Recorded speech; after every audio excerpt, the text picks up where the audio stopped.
অনুজ লক্ষ্য বলো দাদা, দেখ ভাই দেখ, কত আশা করে বিশ্বামিত্র মনির সাথে গেলাম সপ্ত দিবসের কর্ম করতে।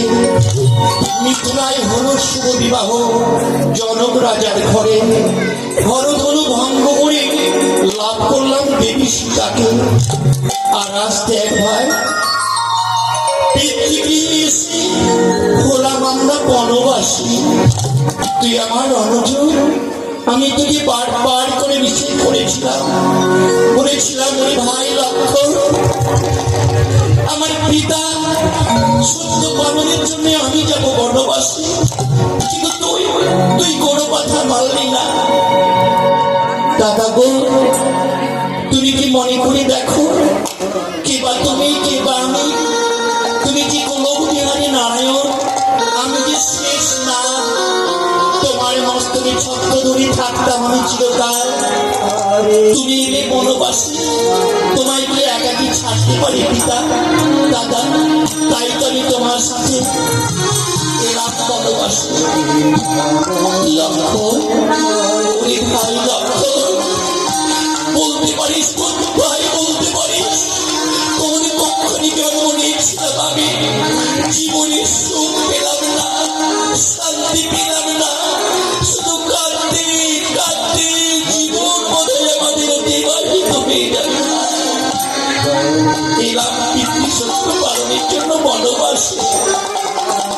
চিত্রকূট পর্বতে যখন এলাম, ভাই ভরত ছুটেল পিতার মৃত্যু সংবাদ দিয়ে।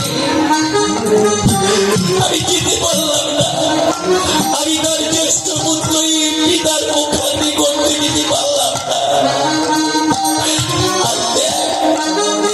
আমার পঞ্চমুখী বলে যখন এলাম, দেবী সীতাকে হারালাম। লঙ্কেশ দশরথ দেবী সীতাকে বন্দিনী করে নিয়ে গেছে হংস রাতে করে। কেঁদো না জ্যেষ্ঠ, কেঁদো না, তুমি দেখবে একদিন দেবী ঠিক উদ্ধার হবে।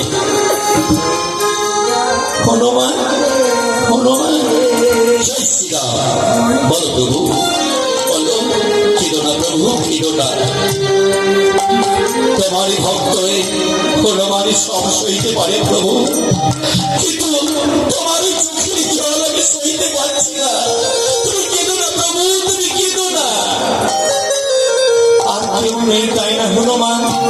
কনক লঙ্কার শ্মশান হয়ে যাচ্ছে। আজ রাম রাবণের যুদ্ধে আর কোন বীর নেই ওই কনক লঙ্কার বুকে।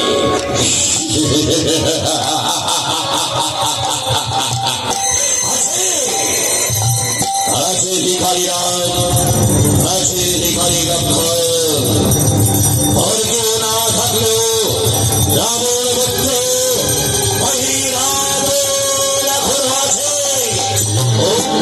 তুমি মহিরাবণ, তুমি এসেছো আগে রামের সাথে যুদ্ধ করতে। ফিরে যাও, ফিরে যাও মহিরাবণ, ফিরে যাও। কেন শুধু শুধু তোমার মাকে কাঁদাবে? কেন শুধু শুধু তোমার পিতাকে কাঁদাবে? তোমার পিতাকে পিতা বলে ডাকা আজ আর কেউ নেই কনক লঙ্কায়। তোমার মাতাকে মা বলে ডাকা আর কেউ নেই কনক লঙ্কায়। তুমি ফিরে যাও। আমি আছি রে ভিখারি রাম, আমি এসেছি তোমাদের দুই ভাইকে বন্দি করে নিয়ে যাব ওই কনক লঙ্কায়। কি বলে কনক লঙ্কায় বন্দি করে নিয়ে যাবে? এসো এসো এসো, বড় আক্রমণ, আক্রমণ।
পালিয়ে গেছে, পালিয়ে গেছে।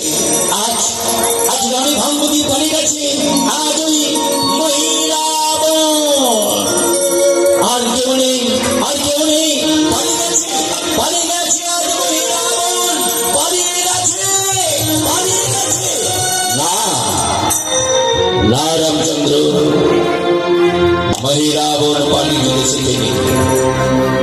মা ভদ্রা কালীর মায়া শক্তি নেই সে বলিয়া তাই তাদের রণক্ষেত্র মায়া বলন্দ পার করে দিয়ে সকলের চোখে ধরে দিয়ে আজ পালিয়ে গেছে।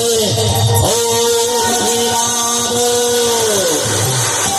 হে মিত্রবর, মিত্র বিভীষণ, এক করে সবার মৃত্যুবান তুমি তুলে দিয়েছিলে আমার হাতে। দাও দাও, আজ বিভীষণের আজ তুমি মৃত্যুবান তুলে দাও ওই মায়াবী মহিরাবণী। রামচন্দ্র, তুমি বিশ্বাস করো প্রভু, তুমি বিশ্বাস করো। এই মহিরাবণের মৃত্যুবাণীর সংবাদ আমার জানা নেই। বুঝতে পেরেছে, বুঝতে পেরেছে মিত্র বিভীষণ, বুঝতে পেরেছি ওই মহিরাবণীর প্রতি তোমার মায়া হয়েছে, তাই তুমি তার মৃত্যুবাণ তুমি আমার হাতে তুলে দিতে চাইছো না। তুমি বিশ্বাস করো, তুমি বিশ্বাস করো প্রভু, তুমি বিশ্বাস করো। আমি সবার মৃত্যুবাণ আমি তোমার হাতে তুলে দিতে সত্য, কিন্তু মহিরাবণের মৃত্যুবাণ আমার জানা নেই। তবে মহিরাবণ বড় মায়াবী, মায়াবিদ্যায় বড় সেই মহিরাবণ। তাই আজকের দেশে বড় ভয়ের দেশে বড় ভয়। হয়তো তোমাদের সুরক্ষিত আমি রাখতে পারবো কিনা জানা নেই। হয়তো মায়া বলে তোমাদেরকে হরণ করে নিয়ে যাবে ওই মহিরাবণ ওই পাতাল ভবনে। আমরা এখনো পাই আমাদের প্রভু, আমার প্রভুকে ফিরিয়ে যাও। তবে হনুমান বাঁচবে না, আমি আমার প্রভুকে রক্ষা করতে পারবো। হনুমান, মারুতি তুমি পারবে, মারুতি তুমি পারবে। ঠাকুর লক্ষণ আর প্রভু রামচন্দ্রকে রক্ষা। ভাই তুমি ছুটে যাও, হনুমান তুমি ছুটে যাও, ওই পর্বতের মাঝে তুমি ছুটে যাও। সেখানে তোমার একটা গড় নির্মাণ করো। তুমি দেখবে সুন্দর ভাবে গড় নির্মাণ করবে। সেই গড়ে আজকের দেশে জাগরণ করবে মিত্র রামচন্দ্র আর ঠাকুর লক্ষণ।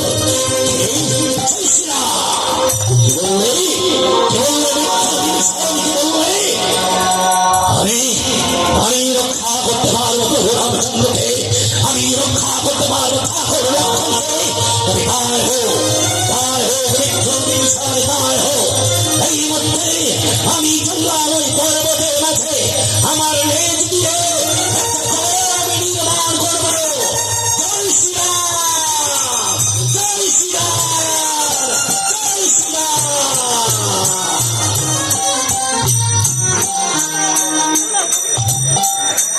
মিত্র বিভীষণ,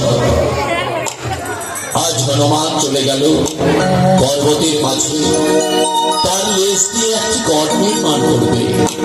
তাই চলো চলো মিত্র বিভীষণ, চলো আজ আমরা দেখব কেমন করে ওই হনুমান পবন নন্দ কেমন করে গড় করে নির্মাণ। তাই চলো চলো চলো মিত্রবর, চলো। জয় শ্রীরাম, জয় শ্রীরাম, জয় শ্রীরাম, জয় শ্রীরাম, জয় শ্রীরাম। জয় জয় রঘুপতি রাঘব রাধা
এই তো প্রভুর নিরাপত্তার জন্য এই পর্বতের গুহা নির্মাণ করেছে।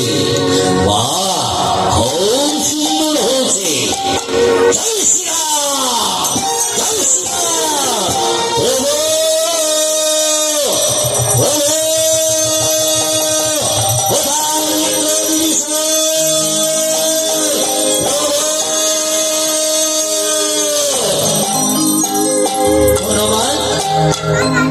বাহ, সুন্দর হনুমান, সুন্দর তুমি গড় করেছো নির্মাণ। লক্ষ্য, ভাই লক্ষ্য, বলো দাদা, দেখ ভাই দেখ, আমাদের পবন নন্দন মারুতি কত সুন্দর ভাবে তার লেজ দিয়ে এই পর্বতের মাঝে গড় নির্মাণ করেছে। তুই গড়টা চতুর্দিক ঘুরে দেখ ভাই, তাই হবে জ্যেষ্ঠ, তাই হবে।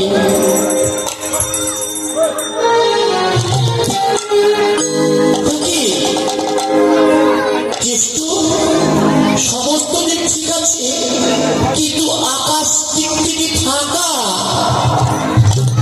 মারুতি, এটি করেছো মারুতি, এটি করেছো, চতুর্দিকে ঠিকই আছে, কিন্তু উত্তরপথ ফাঁকা।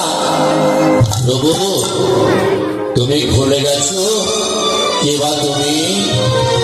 তুমি কি গোলক বিহারে নারায়ণ প্রভু? উত্তরপথ রক্ষা করার দায়িত্ব সেটা আমার সম্ভব নয় প্রভু। তুমি তোমার সুদর্শন চক্রকে ডাকো, সেই উত্তরপথ সেই রক্ষা করবে। কি বললে, কি বললি মারুতি, কি বললি তুমি? আমি নারায়ণ? ভুলে যাই মারুতি, ভুলে যাই কে বা আমি। তাই হবে, তাই হবে মারুতি, তাই হবে। এই মুহূর্তে আমি সুদর্শন চক্রকে আমি স্মরণ করব। কোথায়, কোথায় আমার সুদর্শন চক্র? এই গড়ের উত্তম তুমি রক্ষা করো। তাই হবে, তাই হবে প্রভু, তাই হবে। এই গড়ের উত্তম আমি রক্ষা করব। ওই দেখো, ওই দেখো মারুতি, ওই দেখো গোলকটি ছুটে এসেছে আমার সুদর্শন চক্র, কত সুন্দর ভাবে পাহাড় দিচ্ছে উত্তরপথ। এইবার বলো, বলো মিত্র বিভীষণ, বলো এই করে আমরা প্রবেশ করব? হ্যাঁ হ্যাঁ প্রভু, চলো চলো প্রভু চলো। এইবার তোমরা দুটি ভাই রাম লক্ষ্মণ আজ ওই গড়ের মাঝে প্রবেশ করবে। বেশ, তাই হবে। তাহলে আমরা দুইজন ওই গড়ের মাঝে প্রবেশ করি, কেমন? চল ভাই লক্ষ্মণ, চল আমরা দুজনে ওই গড়ের মাঝে প্রবেশ করি, চল।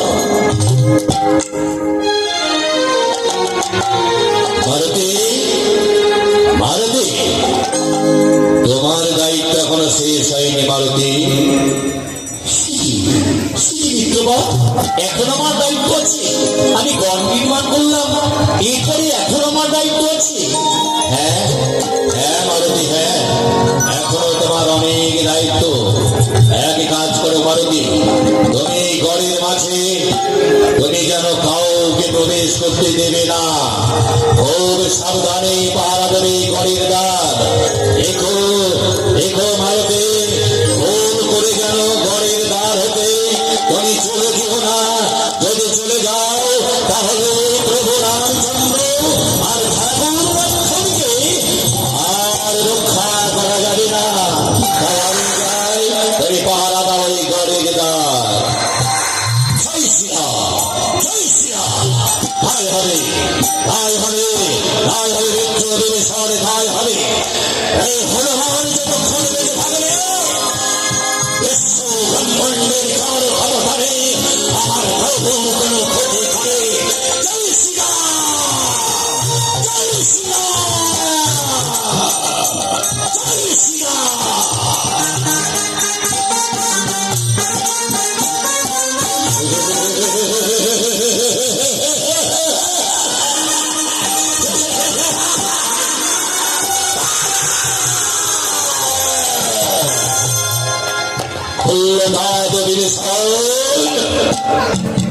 তুমি রাম আর লক্ষ্মণকে এই ঘরের মাঝে রেখেছ, কিন্তু তুমি মনে করেছ আমি ওই ঘরের মাঝ হতে আমি তোমার ওই ভিখারি রাম আর ভিখারি লক্ষ্মণকে আপনি হরণ করতে পারবো না।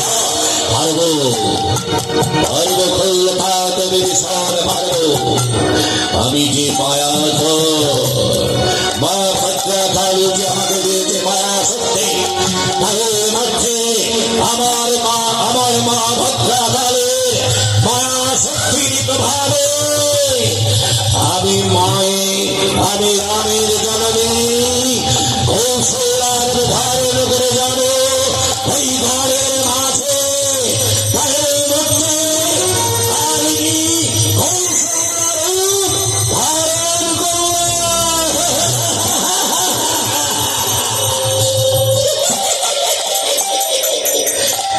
এইবার যাবো ঘরের ভিতরে।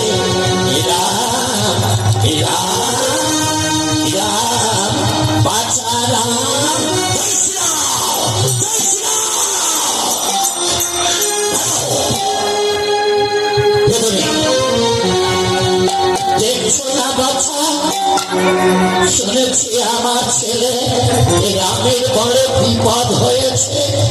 তাই তো আমার ছেলের বিপদের খবর পেয়ে আমি সেই অযোধ্যা থেকে ছুটে ছুটে এসেছি। কিন্তু তুমি কে বাঁচো? জয় শ্রীরাম, জয় শ্রীরাম। আমি রাম ভক্ত হনুমান। তুমি হনুমান? তোমার কি বড় লেজ বাছা, তা তোমার মুখটা তোরা কেন বাছা? জানতে ছিল না ঠাকুমা তুমি আমার প্রভু রামচন্দ্রের মা। তাহলে তো তুমি আমার ঠাকুমা হও। মাগো জানো ঠাকুমা, জানো আজ আমাদের দেবী সীতার জন্য আমার এই মুখটা পড়ে গেছে। মা শুধু আমার নয়, মা আমার নয়, সমস্ত হলুদের মুখ পড়ে গেছে মা। কিন্তু মা তুমি এসেছো ঠাকুমা, তুমি এসেছো আমার প্রভুকে দেখা করার জন্য। কিন্তু এই সুযোগ আমি হেলায় নষ্ট করবো না। একটু দাঁড়াও ঠাকুমা, একটু দাঁড়াও, আমি তোমাকে প্রণাম করবো, তারপর তুমি ঘরের ভেতরে যাবে।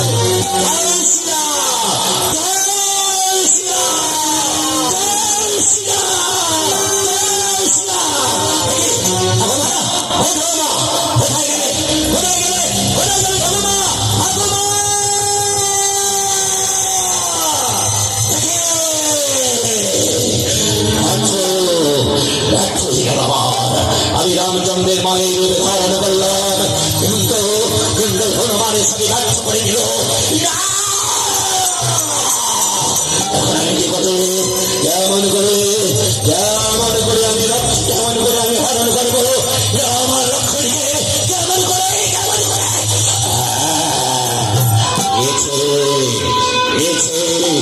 রামচন্দ্রের কুলগুরু বৈশিষ্ট্যদেব তাপস তারা বীরেশ্বরের সাধু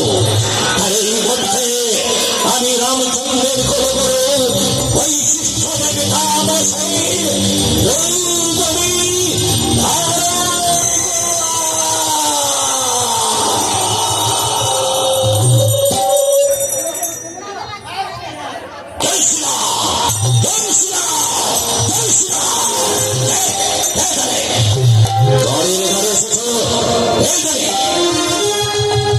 কিন্তু তারা তো জানতে চায় তুমি কে?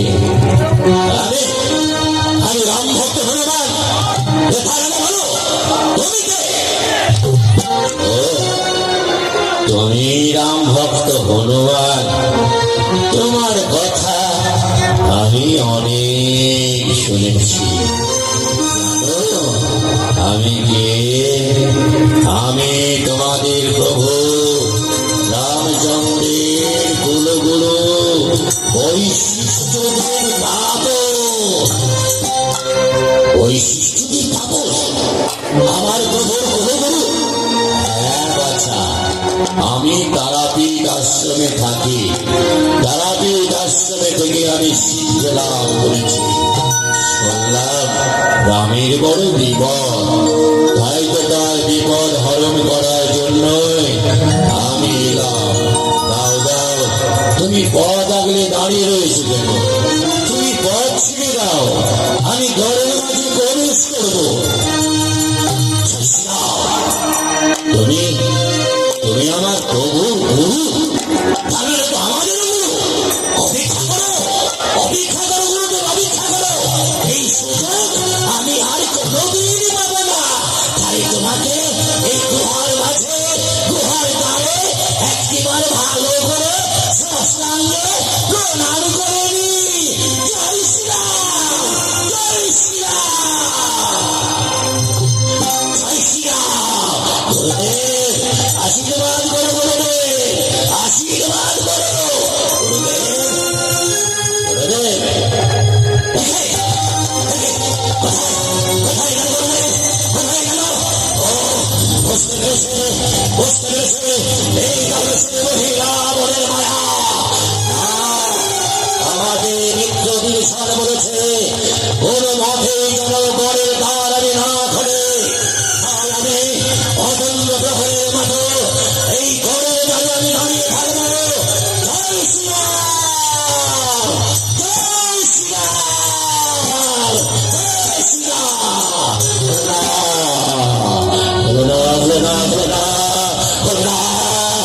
লক্ষ্মণকে হরণ করতে পারছি না, কেন পারছি না, কেন পারছি না,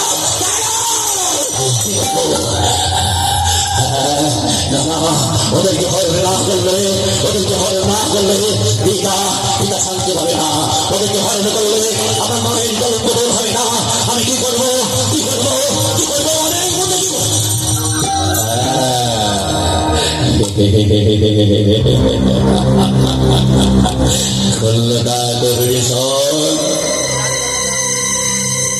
তুমি হনুমানকে বলেছ কেউ যেন প্রবেশ না করে, কিন্তু তুমি তো এটা বলনি তুমি আসলে কোনো বাধা নেই, এটা তো বলনি।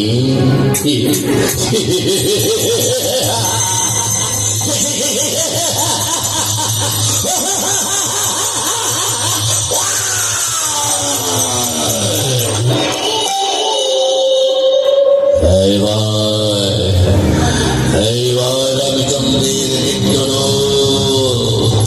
আজ এই গড়ের বাইরে, তাই ওই মূর্তি আমি আমার খোল্লা বিভীষণের